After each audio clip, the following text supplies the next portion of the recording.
Oke, cek. Mohon izin. Assalamualaikum warahmatullahi wabarakatuh. Bismillah, alhamdulillah, wassalatu wassalamu ala asrofil anbiya'i wal mursalin wa ala alihi wa ashabihi ajma'in, amma ba'du. Yang saya hormati kepada kepala sekolah JJ 71 dan juga rekan saya, Bapak Ibu guru di komunitas belajar JJ 71 yang berbahagia. Alhamdulillah, puji syukur kepada Allah Subhanahu wa taala karena dengan rahmat dan ridhonya kita bisa bertemu lagi untuk belajar bersama lagi dalam keadaan sehat walafiat, tiada suatu halangan apapun. Patutnya kita baca hamdalah bersama-sama. Alhamdulillahirabbil alamin. Salawat serta salam kita curahkan kepada junjungan kita Nabi Agung Nabi Muhammad sallallahu alaihi wasallam. Berkat suri tauladannya kita bisa membedakan mana barang yang hak dan mana barang yang batil, serta kita mengharap syafaatnya di akhirat nanti. Semoga kita mendapatkannya. Amin ya rabbal alamin. Bapak Ibu semuanya, di sini saya akan menampilkan program saya, yang mana program ini adalah program rencana RTL tentang P5 ya, yaitu program Pentagon. Nah, apa itu Pentagon? Permainan eklek untuk kreativitas, konsentrasi, dan olahraga anak. Yang mana tema kelimanya dibangunlah jiwa dan raganya. Permainan eklek ini permainan itu ya, ada gambarnya, permainan kotak-kotak, angklek atau sonda ya. Kalau bahasa Jawa itu eklek atau angklek. Kalau bahasa Sunda itu sonda. Kenapa saya mengambil tema bangunlah jiwa dan raganya? Padahal di permainan eklek ini adalah permainan tradisional yang harus dilestarikan. Kenapa kok nggak di kearifan lokal? Nah, saya ambil bangun jiwa dan raganya itu tujuannya untuk mengembangkan jiwa dan raga anak. Nanti saya tampilkan di tujuan. Lanjut kita ke latar belakang. Adapun alasan yang mendasari program Pentagon ini, yang pertama kesenjangan keterlibatan. Jadi banyak anak-anak itu aktivitas fisiknya kurang ya. Banyak di dalam ruangan. Sekarang kan lebih suka anak-anak itu bermain di dalam ruangan karena di rumah terbiasa main HP seperti itu. Lalu ada kebutuhan pengembangan sosial. Yang ketiga, lingkup keilmuan. Di permainan ini kenapa saya ambil permainan eklek, itu banyak sekali bisa dikolaborasi dengan mata pelajaran yang lain.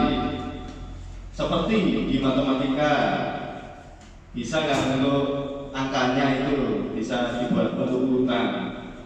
Terus di SPDB juga bisa. Jadi dia menggambar sesuai kreasinya masing-masing. Lalu yang terakhir adalah kondisi halaman sekolah yang kita luas. Jadi kita manfaatkan itu. Mungkin itu latar belakangnya. Terus tujuan program ini yang pertama memfasilitasi pembelajaran PJOK yang berpusat pada peserta didik. Yang kedua, melestarikan permainan tradisional eklek. Yang ketiga, karakter building, yakni P5 tadi. Yang keempat, meningkatkan konsentrasi dan kreativitas anak. Yang kelima, mendukung pertumbuhan dan perkembangan murid secara fisik, sehat jiwa, dan sehat sosial. Untuk capaian atau langkah-langkah dari tujuan itu, yang pertama memfasilitasi pembelajaran PJOK yang berpusat pada peserta didik itu, guru tetap memberikan pengawasan walaupun sebuah kegiatan itu semua dilakukan oleh murid, tapi guru tetap menjadi fasilitator yang mana ada batasan-batasan untuk anak agar tidak terjadi hal yang tidak diinginkan. Yang kedua, melestarikan permainan tradisional eklek. Permainan ini mungkin belum banyak dimainkan lagi ya. Gak usum istilahnya kalau sekarang ya, usum-usuman. Nah, ini diusumkan lagi. Yang ketiga, karakter building Pancasila, yaitu dalam dimensi mandiri, bernalar kritis, bergotong royong, dan juga kreatif tadi. Lalu yang keempat, meningkatkan konsentrasi dan kreativitas anak. Nah, konsentrasi ini perlu agar anak-anak itu juga fokus ya. Karena anak sekarang zamannya sudah kurang fokus karena banyak kemasukan informasi-informasi yang belum waktunya. Jadi anak kecil itu informasinya sudah melebihi orang dewasa. Jadi kalau kita ajak ngobrol itu kurang fokus seperti itu. Yang kelima, mendukung pertumbuhan dan perkembangan murid secara fisik, sehat jiwa, dan sehat sosial. Sudah jelas kalau permainan di luar ya, pasti itu menguatkan atau keterampilan anak itu lebih banyak geraknya seperti itu. Lalu untuk struktur program kemitraan dalam komunitas belajar. Dalam kegiatan ini yang saya ambil adalah kelas 1, 2, 3, 4, yaitu di fase A dan fase B, usia 7 sampai 10 tahun. Kalau di sekolah kita itu berjumlah kurang lebih sekitar 60 siswa. Kelas 1 sampai kelas 4. Untuk jadwal kegiatannya ini 1 semester ya, 6 bulan. Minggu pertama sampai kedua pengenalan sejarah budaya aturan permainan engklek.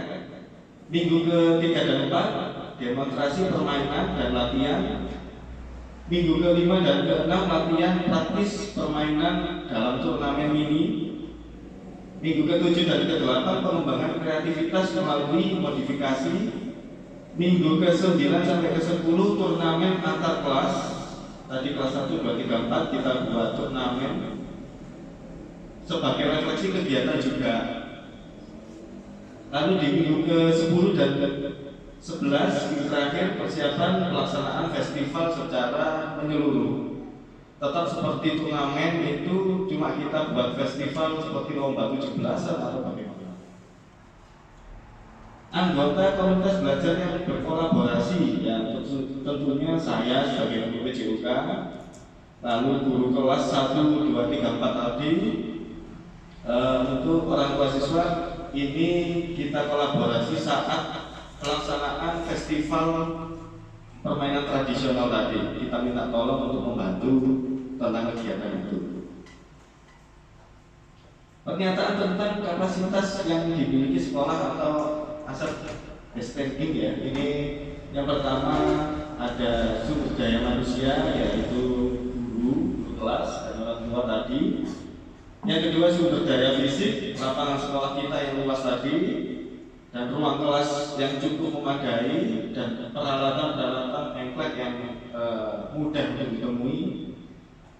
Yang ketiga sumber daya informasi internet, karena kita berada di daerah yang lumayan cepat ya internetnya, jadi kita gunakan untuk mencari sumber daya materi pembelajaran tentang permainan engklek dan pengembangannya. Seperti itu. Rencana evaluasi yang pertama membentuk tim evaluasi terdiri dari guru dan anggota komunitas, pengembangan instrumen evaluasi seperti survei, wawancara. Yang kedua pengumpulan data secara berkelanjutan ya. Setelah program pentagon ini dilaksanakan atau sekali jalan sambil jalan kita evaluasi bersama melalui survei, wawancara, refleksi, dan observasi sesuai jadwal yang kita tentukan. Yang ketiga analisis data, menganalisis data dan membandingkan hasil dari berbagai sumber yang kita dapatkan. Yang keempat pelaporan evaluasi tentang yang sudah kita lakukan tadi dan membagikan laporan ke semua pemangku kepentingan seperti guru, orang tua, siswa, dan komunitas. Dan juga mungkin di komunitas yang lebih besar ya, komunitas di luar sekolah seperti itu. Yang kelima tidak lanjut mengadakan pertemuan untuk mendiskusikan evaluasi perbaikan mungkin ini setelah program pentagon, setelah festival permainan tradisional yang tadi. Kemungkinan tantangannya, yang pertama mungkin beberapa siswa tidak tertarik dan merasa kurang minat terhadap permainan engklek. Solusinya kita lakukan pendekatan, menyertakan elemen kompetensi atau hadiah untuk meningkatkan motivasi anak dalam festival tadi. Kita beri hadiah-hadiah, pokoknya ada ya, kotakan gitu, pasti anak-anak itu suka. Yang kedua, mungkin ketidakmampuan mengakomodasi semua siswa ya. Karena permainan ini kan permainan yang kecil. Mungkin kita semua siswa itu ada yang menunggu terlalu lama, tidak bergerak, istilahnya seperti itu. Dari tantangan itu solusinya adalah membagi beberapa kelompok. Jadi kita bagi beberapa kelompok biar dia langsung melakukan permainan itu. Mungkin satu bidang engklek itu bisa 4-5 anak seperti itu. Kurangnya dukungan dari orang tua siswa. Mungkin orang tua siswa juga, apa sih program main sonda? Solusinya adalah mengadakan pertemuan juga dengan orang tua. Manfaat dari program ini bagaimana? Mungkin seperti ini kita lakukan rapat kecil-kecilan, mungkin dengan paguyuban seperti itu, agar mereka tahu kemana arahnya program ini. Mungkin seperti itu yang bisa saya sampaikan tentang program saya P5 yang berhubungan dengan PJOK. Karena kita kan satu tahun pelajaran itu minimal ada 2-3 proyek ya. Kita kemarin sudah ada proyek kearifan lokal, yaitu budaya Majapahit, melestarikan itu. Yang kedua mungkin saya masukkan ini sebagai proyek kedua kita. Mungkin itu yang bisa saya sampaikan. Apabila ada tambahan, masukan tentang program saya atau pertanyaan, saya persilahkan, monggo. Monggo.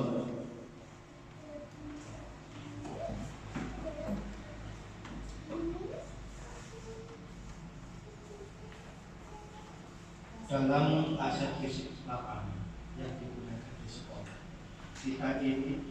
kita ini pabrik campur tanah yang agak tebal. Bagaimana cara menggambar bidang permainan itu agar tidak mudah hilang? Terima kasih. Terima kasih Pak Sony.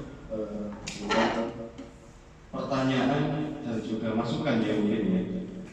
Kita lapangannya itu sangat gersang, nggak ada payung, nggak ada yang menutupi, jadi terkena panas dan debu itu sangat banyak.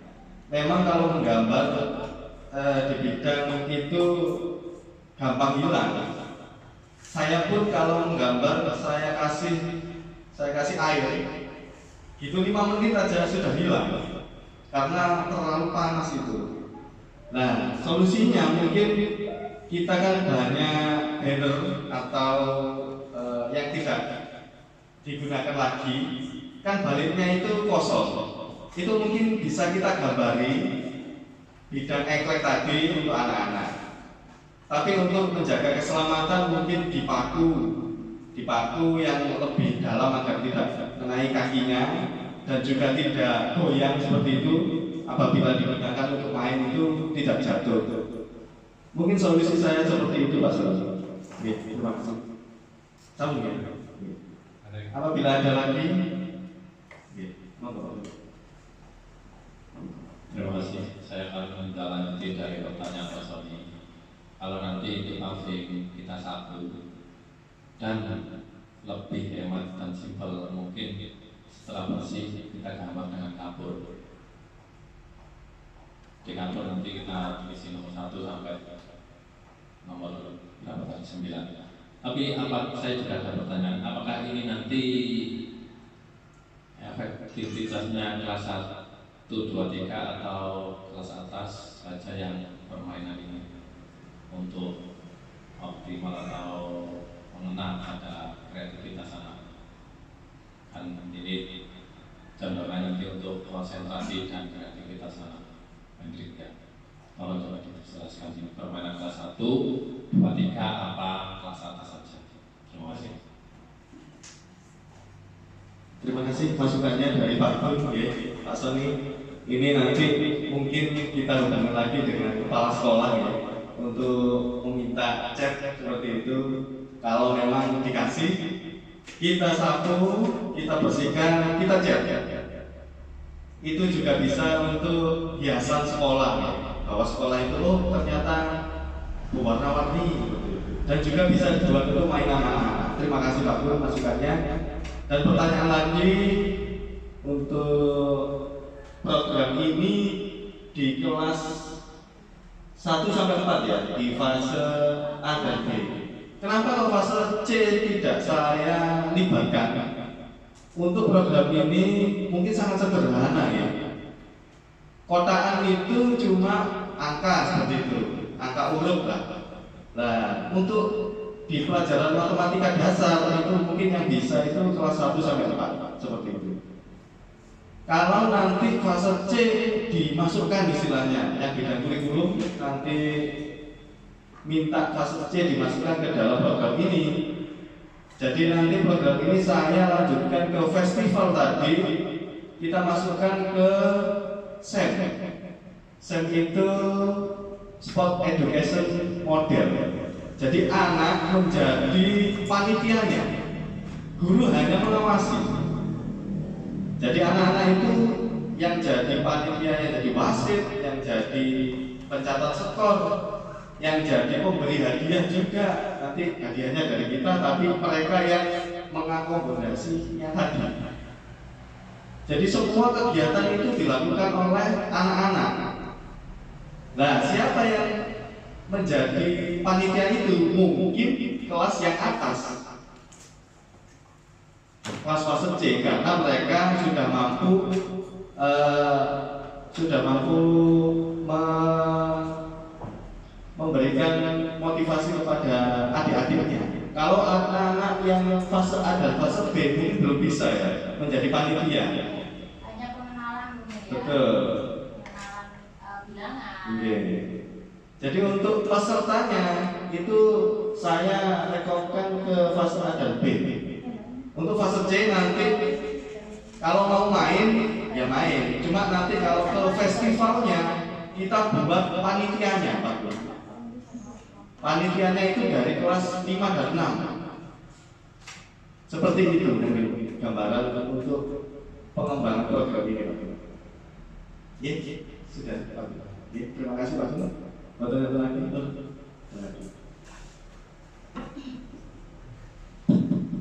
Assalamualaikum warahmatullahi wabarakatuh. Terima kasih untuk waktunya. Di sini saya tidak akan memberikan pertanyaan Pak Hendrik, tapi hanya semacam penguatan saja. Dari yang disampaikan Pak Hendrik ini tadi, kegiatan P5 ini sangat luar biasa sekali menurut saya. Mungkin juga menurut Bapak Ibu yang lain. Kenapa demikian? Dari kegiatan ini ternyata tidak hanya kegiatannya tadi, kalau bahasa kita orang Jawa itu soda. Ini memang perlu dibudayakan. Jadi kegiatan P5 itu tidak hanya sekedar bentuk karya gitu ya, harus menghasilkan produk. Itu tidak demikian. Memang kegiatan P5 itu adalah kegiatan yang di situ yang dinilai adalah dari 6 dimensi. Ya, dari 6 dimensi. Di situ ada kemandirian, kegotong royongan. Dari kegiatan ini saya sangat luar biasa sekali. Terus bagaimana dengan tingkat level yang tadi fase C? Itu seperti yang disampaikan Pak Edi tadi, sangat luar biasa. Pak Edi itu menurut saya bisa bisa kita terapkan itu, jadi tidak mengandai-andai gitu. Terus biayanya juga nggak perlu biaya menurut saya Pak Edi ya. Paling nanti butuh biaya untuk cat saja dan lembar kertas gitu aja ya, untuk anak-anak melatih keterampilan anak-anak menganalisa perlombaan, terus menghitung, itu saja. Itu saja Pak Edi dari saya. Assalamualaikum warahmatullahi wabarakatuh. Terima kasih atas masukannya dari Prof. Memang P5 ini sesuatu hal yang baru untuk kita, apalagi dimasukkan ke dalam PJOK. Selama ini yang saya masukkan kemarin kan tentang sampah ya, pengelolaan sampah-sampah itu. Mungkin ini sesuatu yang baru dan semoga ini benar-benar dilaksanakan dan lancar di SDN Jatirejo 1 ini, khususnya di komunitas belajar SDN Generation 1 ini, dan semoga betul-betul bermanfaat untuk anak didik kita. Ya. Mungkin itu yang bisa saya sampaikan, kurang lebihnya saya mohon maaf. Wassalamualaikum warahmatullahi wabarakatuh.